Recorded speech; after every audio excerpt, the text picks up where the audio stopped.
بسم اللہ الرحمن الرحیم۔ السلام علیکم ناظرین، ویلکم ٹو مائی چینل خواب اور تعبیر۔ ناظرین، خواب اور تعبیر کے اس چینل میں جو ہم نے حکایات کا سلسلہ شروع کیا تھا، اس میں جو حکایت آج میں پیش کروں گی اس کا نام ہے سحر عشق۔ سلطان محمود غزنوی کے محبوب وزیر اعجاز نے اپنے پرانے کپڑے اور جوتے ایک کمرے میں رکھے ہوئے تھے۔ وہ روزانہ اس کمرے میں جاتا اور اپنے پرانے کپڑوں اور جوتوں کو دیکھ کر کہتا، اے اعجاز قدر خود بشناس، اے اعجاز اپنی قدر پہچان، بادشاہ کی خدمت میں آنے سے پہلے تیری یہ اوقات تھی، پیوند لگے ہوئے یہ کپڑے اور جوتے تو پہنتا تھا، اپنے موجودہ مرتبے پر نازا ہو کر اپنی اصل کو بھول نہ جانا۔ دیکھنے والے بھی قیامت کی نظر دیکھتے ہیں، ان کا روزانہ اس کوٹری میں جانا بھلا کب تک پوشیدہ رہ سکتا تھا۔ دوسرے امراء و وزراء اس سے حسد کرتے تھے۔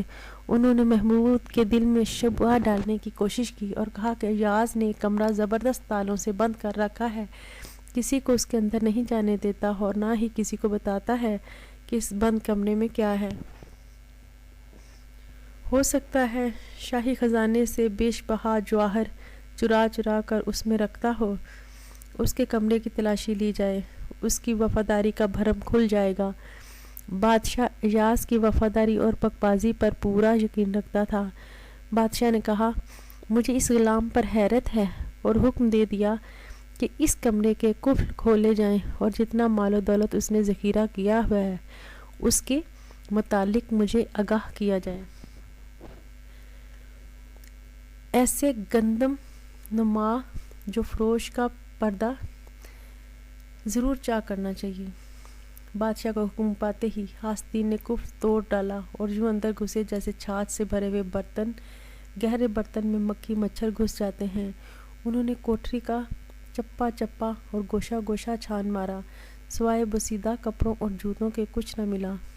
آپس میں کہنے لگے، اعجاز بہت چالاک ہے، ضرور اس نے زر و جواہر دفن کر رکھے ہوں گے۔ انہوں نے کدالیں اور پھاوڑے لے کر سارے کمرے کا فرش کھود ڈالا، مگر کچھ ہاتھ نہ آیا۔ پھر جھنجھلا کر کوٹری کی دیواریں توڑنے لگے، شاید وہ خزانہ اینٹوں کے اندر چھپا ہوا ہے۔ ہر اینٹ سے لاہور کی آواز آنے لگی۔ آخر ندامت اور پشیمانی کا پسینہ ان کی پیشانیوں سے بہہ بہہ کر چہرے پر آنے لگا۔ ان کے گمراہیوں اور بےہودگیوں کا ثبوت وہ گڑے اور ٹوٹی ہوئی دیواریں تھیں جنہیں ان حاسدین نے حسد کی آگ میں اندھے ہو کر گرایا تھا۔ اس بےہودہ کارروائی کے بعد انہیں یہ خوف دامن گیر ہو گیا کہ بادشاہ کو کیا جواب دیں گے۔ آخرکار اپنی جان سے مایوس ہو کر روتے ہوئے اور چہروں پر گرد و غبار ملتے بادشاہ کی خدمت میں حاضر ہوئے۔ بادشاہ نے پوچھا، تم نے یہ کیا حال بنا رکھا ہے، اور وہ مال و دولت کہاں ہے جو تم اعجاز کے کمرے سے لوٹ کر لائے ہو؟ تمہاری صورتوں پر وحشت کیوں برس رہی ہے، اور تمہارے رخساروں کا خون کون چرا کر لے گیا ہے؟ بادشاہ کے ان کلمات کی تاب نہ لا کر سب کے سب حاسد بادشاہ کے قدموں میں گر پڑے۔ ان میں اتنی ہمت نہ رہی کہ بادشاہ کے روبرو کھڑے رہتے ہیں۔ سلطان نے ارشاد فرمایا، میں نہ تمہیں چھوڑوں گا نہ سزا دوں گا، یہ معاملہ اعجاز کی ثواب دید پر ہے، کیونکہ تم اس کی آبرو سے کھیلے ہو، گہرے گھاؤ اسی نیک روح دل کی روح پر لگے ہیں۔ سلطان محمود نے اعجاز کو طلب کر کے فرمایا، اے نیک بخت، تو اس امتحان میں سرخرو نکلا، یہ مجرم تیرے ہیں اور تجھے پورا اختیار ہے، انہیں جو چاہے سزا دے۔ اعجاز عرض کرنے لگا، اے بادشاہ، حکمرانی تجھی کو ہی زیبا ہے، جب آفتاب اپنا رخ روشن دکھاتا ہے تب ستارے نابود ہو جاتے ہیں۔ سلطان محمود بادشاہ کہنے لگا، یہ تو بتاؤ، تم ہر روز اس کمرے میں اکیلے داخل ہو کر کیا کرتے ہو؟ اس بھید سے ہمیں بھی آگاہ کر، تجھے ان پرانے کپڑوں میں اور بوسیدہ جوتوں سے کیا وابستگی ہے؟ تم کیوں ان کے سحر عشق میں گرفتار ہو؟ انہیں مخاطب کر کے باتیں کرتے ہو، انہیں کو کوٹری میں چھپا رکھا ہے، کیا وہ قمیض حضرت یوسف علیہ السلام کا پیراہن ہے، اور وہ جوتے کس عظیم ہستی کے ہیں جنہیں تو چھاتی سے لگاتا ہے؟ یہ کیا جنون اور حماقت ہے، یہ تو نہایت ادنا قسم کی بت پرستی معلوم ہوتی ہے۔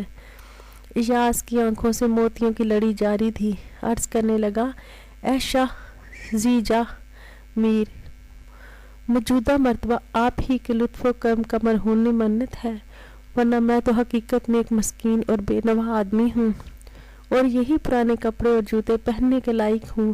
یہ میری غریبی کے دنوں کی یادگار ہیں۔ ان کی حفاظت کرنے سے میری غرض یہ ہے کہ اپنے بلند منصب اور شان پرغرور ہو کر کہیں اپنی حقیقت کو نہ بھول جاؤں۔ اصل میں ان کی حفاظت نہیں کرتا، بلکہ اپنی اصلی ذات کی حفاظت کرتا ہوں۔ ناظرین، اس حکایت سے ہمیں یہ درس حیات ملتا ہے، انسان کو ہر دم اپنی حقیقت سے آگاہ رہنا چاہیے، ورنہ بعض لوگ اپنی حقیقت کو فراموش کر کے خدا نخواستہ خدا بننے کی کوشش کرتے ہیں، جس کا نتیجہ خسارے کے سوا کچھ نہیں ہوتا۔ ناظرین، آج کی اسی حکایت کے ساتھ میں آپ سے اجازت چاہوں گی، اور جانے سے پہلے ایک ریکویسٹ کروں گی کہ اگر آپ میری ویڈیوز لائک کر رہے ہیں تو پلیز میرے چینل کو سبسکرائب کیجیے گا، اور ویڈیو کے نیچے لائک کے آپشن کو کلک کر کے اپنی پسندیدگی کا اظہار کیجیے گا، تاکہ میں اس نئے کام کو جاری رکھ سکوں۔ بہت شکریہ۔